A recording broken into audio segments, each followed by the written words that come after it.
Morning dear students, कैसे हैं आप सभी लोग। तो आज जैसा कि मैंने आप लोगों को बताया था कि हम लोग क्लासेस स्टार्ट करने वाले हैं किस चीज़ की, मेंस की, पीसीएस मेंस की। और जो पहला हम लोग का कॉन्सेप्ट होगा वो क्या होगा, मतलब जो पहला हम लोग का पैटर्न होगा वो हम लोग सबसे पहले GS1 को करेंगे पूरी तरह से कंप्लीट। फिर इसके बाद हम लोग GS2 को करेंगे पूरी तरीके से कंप्लीट। इसके बाद हम लोग थर्ड और फोर्थ को छोड़ देंगे। इसको हम लोग समय मिलेगा तो देखेंगे, वरना इसको प्री क्वालिफाई करने के बाद देखेंगे।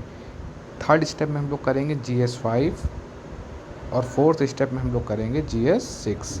हम लोग का टारगेट ये रहेगा कि 1, 2, 3 और 4, जिसमें से ये दो नियर अबाउट 80%, नियर अबाउट 80%, 80% और 60 to 70%, इतने इतने सब्जेक्ट को, जीएस के पेपर्स को, मतलब इसको 80% लगभग हम लोग तैयार करेंगे। इसको भी 80% ले जाएंगे, इसको भी 80% ले जाएंगे GS5 को, और GS6 को 60 to 70% ले जाएंगे, ताकि जब एग्ज़ाम हो जाए प्री और उसके बाद हम लोग को बहुत ईजिली टाइम मिल जाए।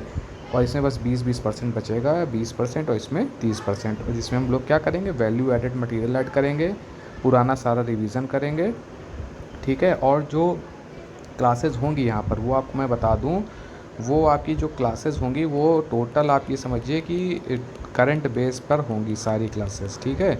ऐसा नहीं होगा कि वो आपकी मतलब करंट के लिए आपको अलग से कहीं करना पड़ेगा।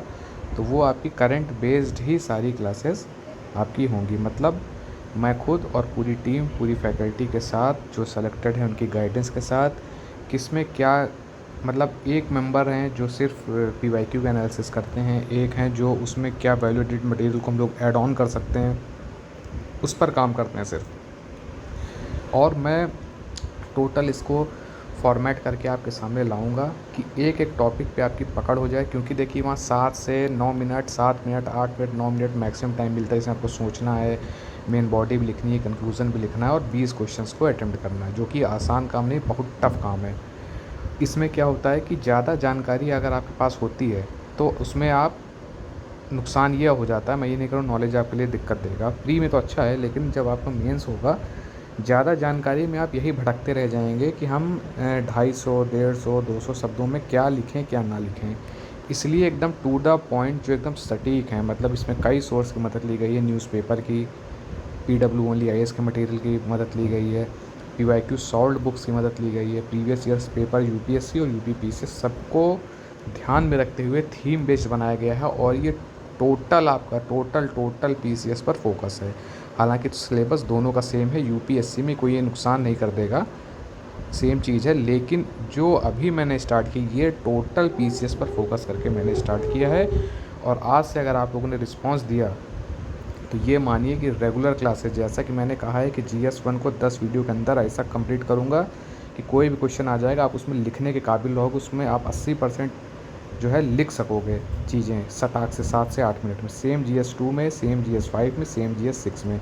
GS5 GS6 यूपी बेस्ड है, और इसमें मार्क्स पिछले टर्म में, पिछले जो एग्ज़ाम हुए थे उसमें कम देखे गए। रीज़न कि इसमें इन डेप्थ नॉलेज चाहिए, जैसे कि आप ऑप्शनल में करते थे, साथ ही साथ यूपी के करंट को एकदम घोट के आपको पी जाना। इतनी इन डेप्थ नॉलेज होनी चाहिए यूपी के करंट को कि आपके हर एक क्वेश्चन में, हर एक आपके आंसर में, हर एक एग्जाम्पल आप उसमें यूपी के करंट का दे सकें, तब तो आपको इसमें मार्क्स मिलेंगे 100 तक, 90, 95, 100 तक, वरना 60-65 में ही आप अटक जाएंगे। और यकीन मानिए, अगर आप एग्जाम्पल जो करंट से मैं सब इसमें लिंक कराऊंगा, और अगर टाइम मिलता है आप लोग कहोगे तो करंट भी कवर कराऊंगा। अगर आपने करंट से लिंक कर दिया GS5 और GS6 को कायदे से, तो आपको कोई नहीं रोक सकता 100 के आसपास नंबर लाने से मेंस में।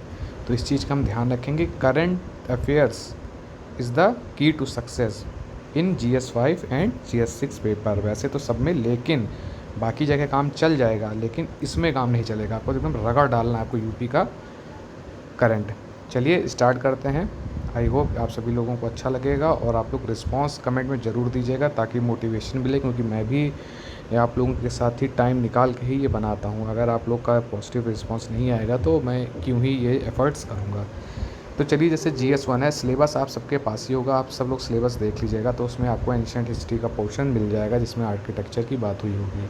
हर बार अगर आप पैटर्न देखेंगे, आप मिला लीजिएगा, हमने ऑलरेडी एनालिसिस हम लोगों ने कर रखी है, प्रीवियस ईयर क्वेश्चंस देख रखे हैं। उसके बाद ये टॉपिक थीम बेस्ड हम लोग आपको कराएंगे, थीम बेस्ड रहेगा।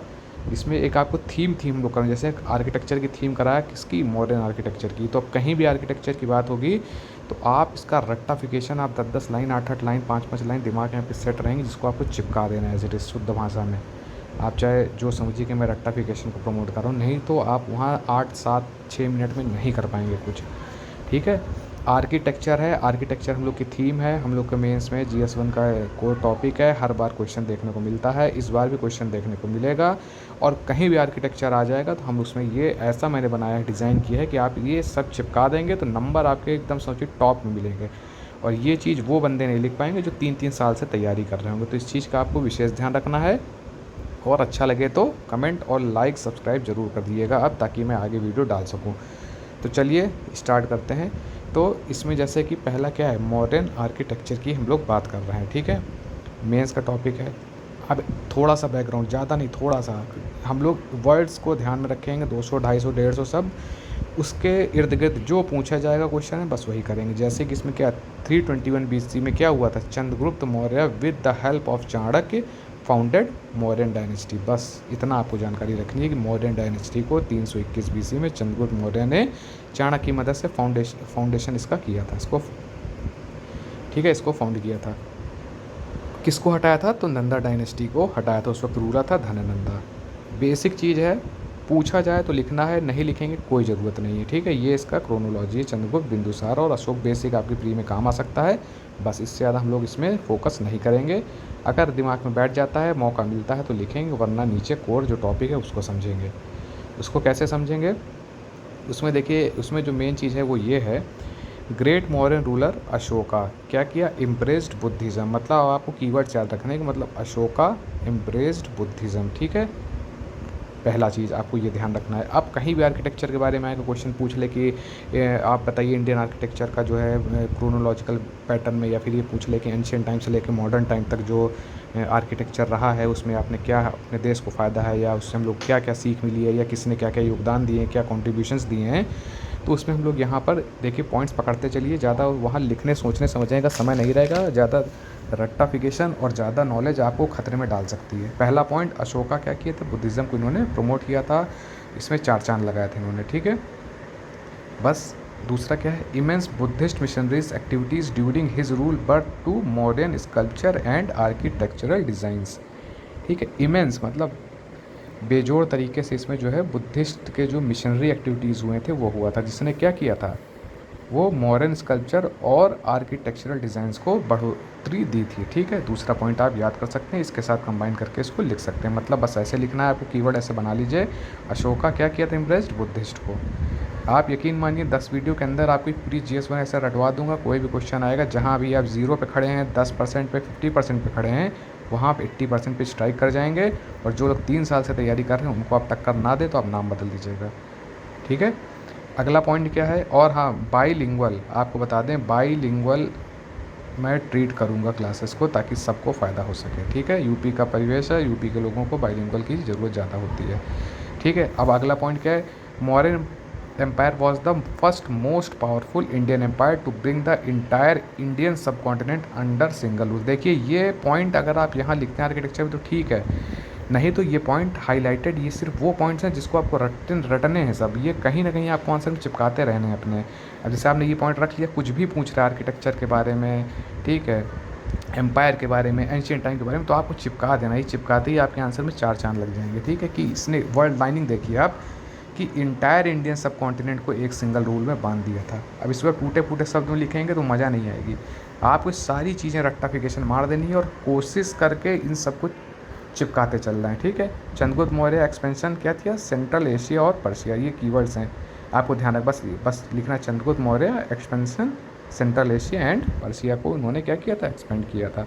ठीक है, तो इससे क्या पता चल रहा है आपको, इससे आपको चीज़ें पता चलती जा रही हैं कि क्या लिखना है, किस समय में कितने कम वर्ड्स में ज़्यादा चीज़ें वहाँ पे प्रभावी बनानी है। ठीक, अब देखिए, Ashoka during invasion of Kalinga renounced bloodshed and adopted अहिंसा। ठीक, फिर आप बता सकते हैं कि अशोका जो थे उन्होंने कलिंगा युद्ध के बाद अहिंसा की विचारधारा को अपना लिया था। अब देखिए बेसिक ये फ्लो चार्ट तो समझ लीजिए बैकबोन है आपको मार्क्स फेच कराने की। अब ये देखिए फ्लो चार्ट क्या कह रहा है। मॉडर्न आर्ट था, इसमें दो तरीके की आर्ट होती थी, एक कोर्ट, एक पॉपुलर, एक पैलेसेस की, पिलर्स की, स्तूपास की, केव्स की, पॉटरी की और स्कल्पचर्स की। ठीक है, रट्टाफिकेशन मार दिया, डायग्राम बना प्रैक्टिस कर लिया, वहाँ आएगा एज इट इज़ चिपका देना। अब पैलेसेस की बात करें तो देखिए अकैमनिड जो पैलेसेस थे इनसे ये लोग इंस्पायर्ड थे। आप डायरेक्ट लिख सकते हैं इंस्पायर्ड बाय अकैमनिड पैलेस। ठीक, बस शॉर्ट में लिखना है, ज़्यादा लिखना है। फाहिन ने क्या बोला था, कोट कर देना है। गॉड गिफ्टेड मोनूमेंट्स इन्होंने दिए थे। ठीक है, मटेरियल ज़्यादातर यूज होती थी वुड की। Example must must must must number के लिए क्या था, पाटलिपुत्र और पिलर्ड हॉल्स वगैरह जो उन्होंने बनाए थे। ये आपने इसको बस लिख देखिए, मतलब पैलेसेस हेडिंग डाली, 3-4 कीवर्ड डाले, एरो बनाया, फ्लो चार्ट बनाया, हो गया, आगे बढ़ना। पिलर्स ग्रेट सिग्निफिकेंस लिखा, चुनार सैंडस्टोन आपने ऐसे लिख दिया, पिलर हेडिंग डाली, arrow mostly made up of Chunar sandstone, खत्म, आगे बढ़िए। समय बचाना है और पूरा दबा के उसमें सारे वर्ड्स और अच्छी चीज़ें लिखनी। बुद्धिस्ट आइडियोलॉजी पे थे, रॉक कट पिलर्स थे। ठीक है, एग्जाम्पल मस्ट है, सारनाथ आपने दे दिया लाइन कैपिटल का, वाराणसी में है, यूपी में। ठीक है, और ये देखिए मॉडर्न पिलर्स कैपिटल कही जाती थी, रोडिंग लाइन स्टैंडिंग सर्कुलर था, इसको आप डिस्क्राइब कर रहे हैं। टाइम मिला तो आपने लिख दिया, मतलब कि उसका बेल शेप लोटस था, उसके ऊपर जो है इंस्टॉल किया गया था, इसको लगाया गया था। ठीक है, नेशनल एम्बलम का यही प्रतीक माना गया था।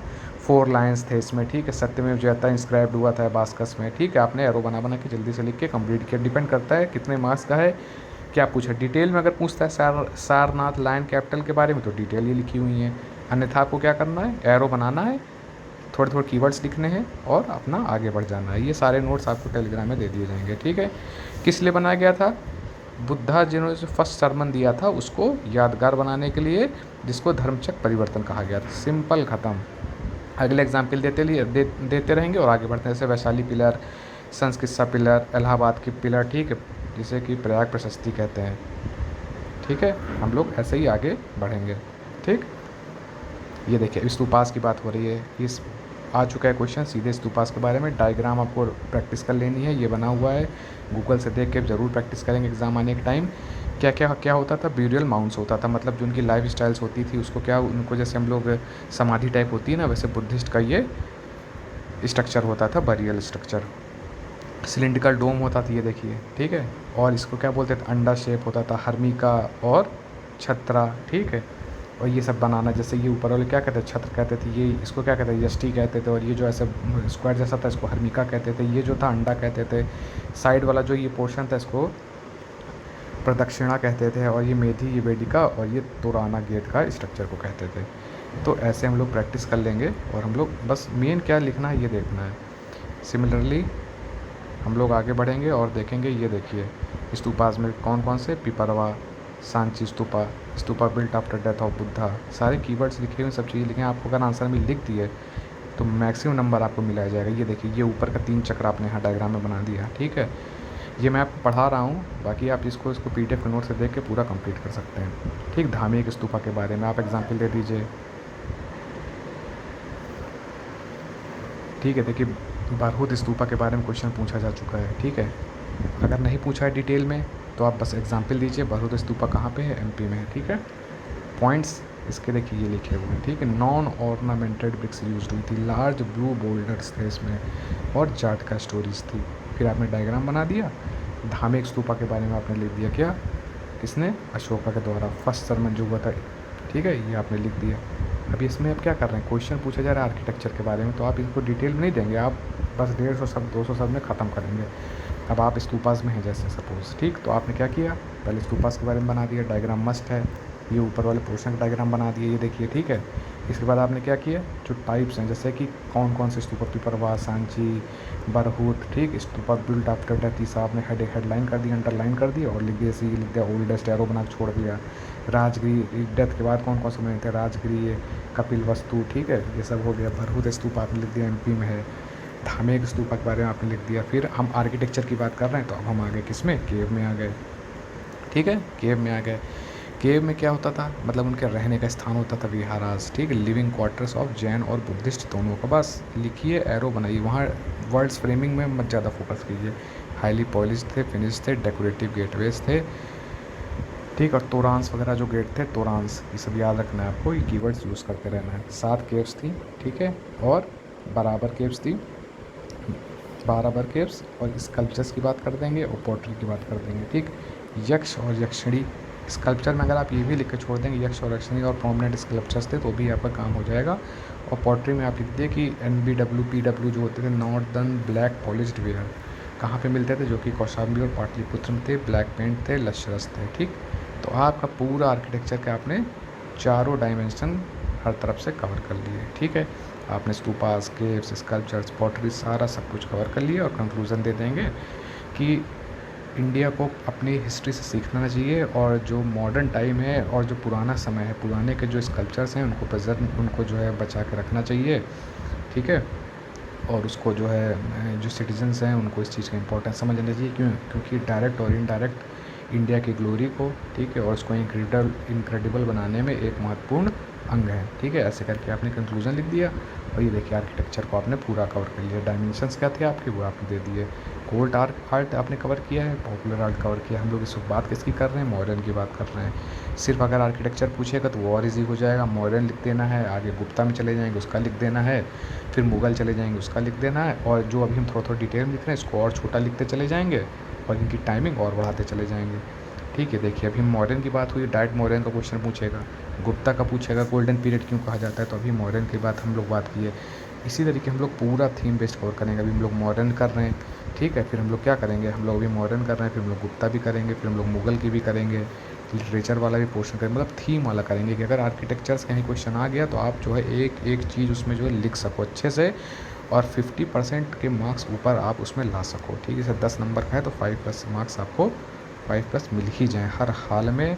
मात्र 10 से 20 दिन की तैयारी में सिर्फ आपको रट्टा मारना है। मैं फिर से कह रहा हूँ, रट्टा मारना है, थोड़ा बहुत चीज़ें समझनी है और बस जो PDF दूंगा उसको रटते चलना है। यकीन मानिए मार्केट में जो भी इधर उधर है सारी चीज़ें मुझे नहीं पता है, लेकिन ज़्यादा इधर उधर चक्कर में मत पड़िए। आप खुद देखिए और फिर मुझको बताइए कि क्या इसके अलावा क्या आप अगर ये मैं ना दूँ ना बताऊँ तो क्या आप इसको पढ़ सकते हैं, क्या आप अपने आप कर सकते हैं इसको, ये आप हमें बता दीजिएगा कि क्या आप ये सब लिख पाते हैं। आप जब वहाँ बैठेंगे तो आपको इतना समय ही नहीं मिलेगा कि आप जो है वहाँ पर ये सारे पॉइंट्स लिख सकें, क्योंकि आपके माइंड में नहीं आएंगे। लेकिन अगर आप सिर्फ पॉइंट टू पॉइंट रटे होंगे, समझे होंगे, तो आप सिर्फ अच्छी चीज़ें लिखेंगे। देखिए ये देखिए लाइनें कितनी अच्छी हैं। ठीक है, ग्रेट मुगल, ये देखिए सारे कीवर्ड्स ये आप लिखेंगे, आप चार्ट बना सकेंगे। ठीक है, आप प्लेसेस के बारे में लिख सकेंगे, किसने क्या कहा था आप ये लिख सकेंगे। आप एक एक चीज़ के बारे में एग्जाम्पल दे सकेंगे। देखिए एग्जाम्पल कितने बेहतरीन तरीके से दिए गए हैं, टाइप्स कितने बेहतरीन तरीके से बताए गए हैं। ठीक है, धर्म चक्र परिवर्तन, चक्रा व्हील, ठीक है, डायग्राम बताए गए हैं, देखिए डायग्राम है।